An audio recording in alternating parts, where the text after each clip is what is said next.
Merci, Madame la députée. La parole est à Monsieur Kevin Pfeffer pour le groupe Rassemblement national et pour 5 minutes.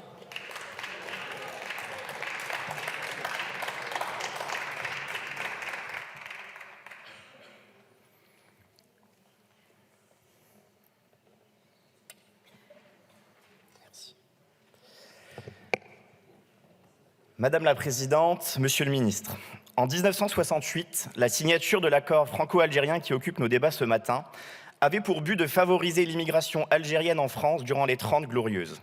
C'était une réponse au développement rapide de notre économie pour encourager la venue d'une main-d'œuvre étrangère. La France comptait alors moins de 300 000 chômeurs. 55 ans plus tard, la France en compte plus de 5 millions.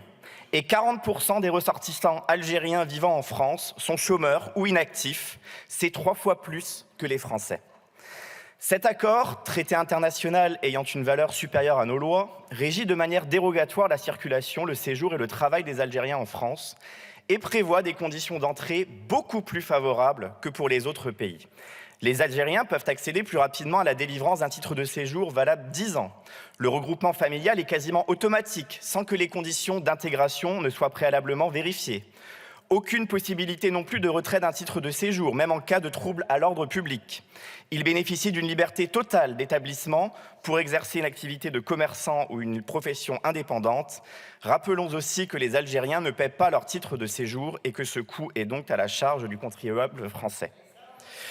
Tout cela fait des ressortissants algériens la première nationalité immigrée dans notre pays. Ils sont près de 900 000 à vivre en France, selon l'INSEE.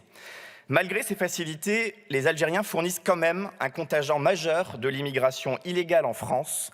Ils représentaient par exemple dans les hôpitaux publics de Marseille en 2018 43% de l'ensemble des bénéficiaires de l'AME, aide médicale d'État, pourtant réservée aux clandestins.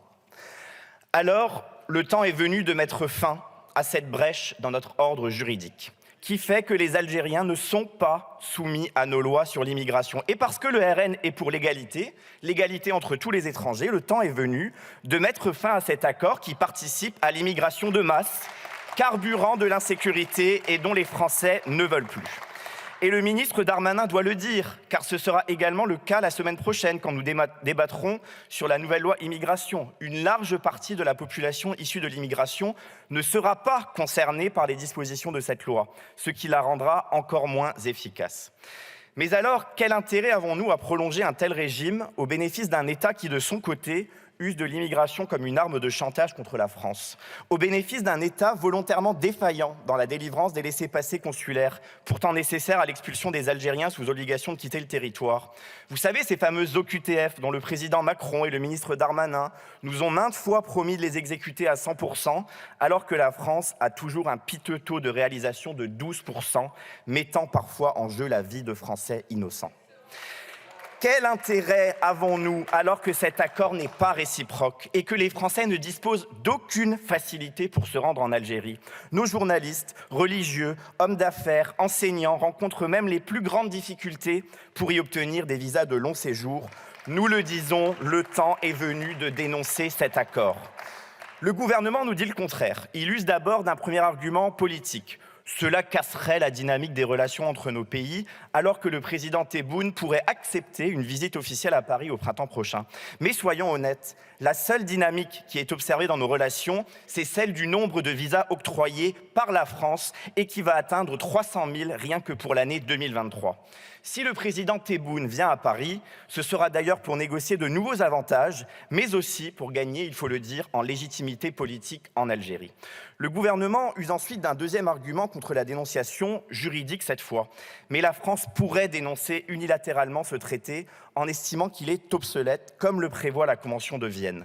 Vous le savez peut-être, Monsieur le Ministre, mais il est considéré par les meilleurs juristes, y compris ceux du gouvernement, que la dénonciation de cet accord signifierait simplement que les ressortissants algériens seraient soumis au droit commun comme tous les autres ressortissants étrangers dans notre pays.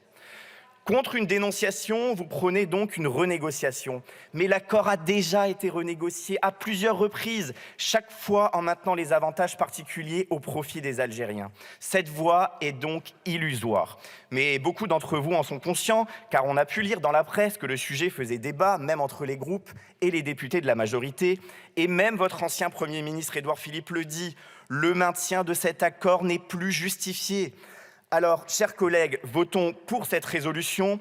Cela permettra de remettre à plat nos relations avec Alger, d'instaurer un équilibre sans chantage. Et dans tous les cas, en 2027, Marine Le Pen fera ce que vous n'avez jamais tous eu le courage de faire en matière d'immigration, et notamment sur cet accord qu'elle dénoncera. Merci, monsieur le député. Je vous indique que sur cette proposition de résolution, je suis saisie par le groupe La France Insoumise du PS d'une demande de scrutin public que j'annonce dans l'enceinte de l'Assemblée.